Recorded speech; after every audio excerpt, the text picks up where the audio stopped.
Well, everybody's denied any wrongdoing ever in all these inquiries. And I think that the task that really lies ahead for evidence leaders and MPs is to get the evidence that's presented to them and then cross-check it against one another. That's the only really real way to find your way through this maze of denials. But two interesting issues came out yesterday. The one is Outer claiming that Mr. Gideon Christians was seconded to the New Delhi High Commission specifically by Minister Malusi Gigaba at the time, and that he was, this was despite the fact that there were any vacancies and the proper protocols for the filling of this position were followed.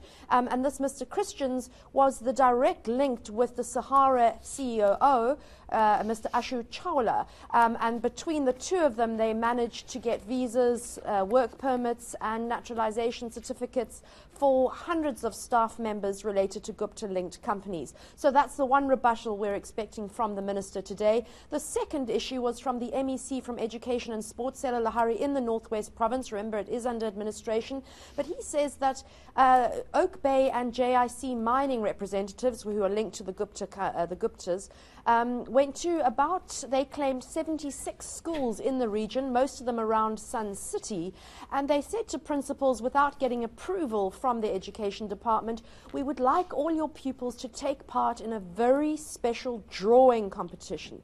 And the drawing competition was to design wedding invites for a very special wedding. Now, of course, that wedding in 2013 was the big Gupta family wedding at Sun City. The prize giving was held the day before the wedding, and as you know, the wedding invites were actually in, I think, beautiful silver boxes with pashmina scarves. So these poor children didn't really stand much hope of getting really a chance of having a wedding invitation actually printed. But they would provide token donations as prizes, and those ranged from 1,000 to 10,000 rand. But then other strange donations such as garden rakes, garden hoses, and then soccer kits for some of these schools. Now, in reality, only 33 schools were actually approached. But why this is key is because it's argued or alleged that the Gupta family used this mechanism to prove that they had social investment and the education of South Africans' children at heart,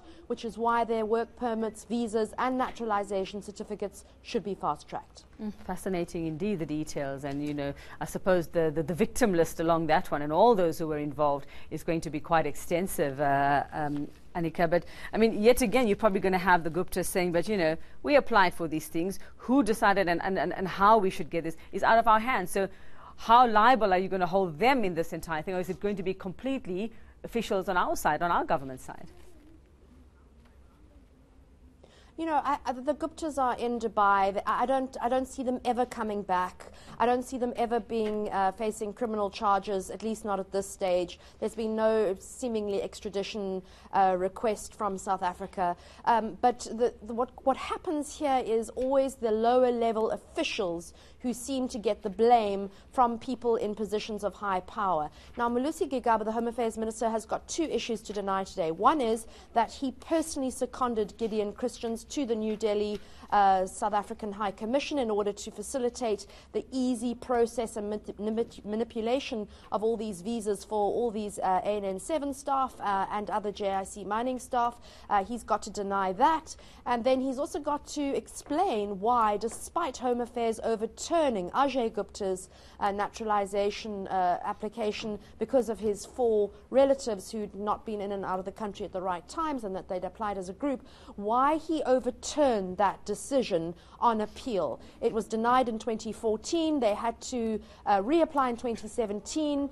They went directly to the minister, this while he'd been going to Diwali celebrations, Soccer World Cup celebrations with the family, why he decided to override that decision and grant them naturalisation.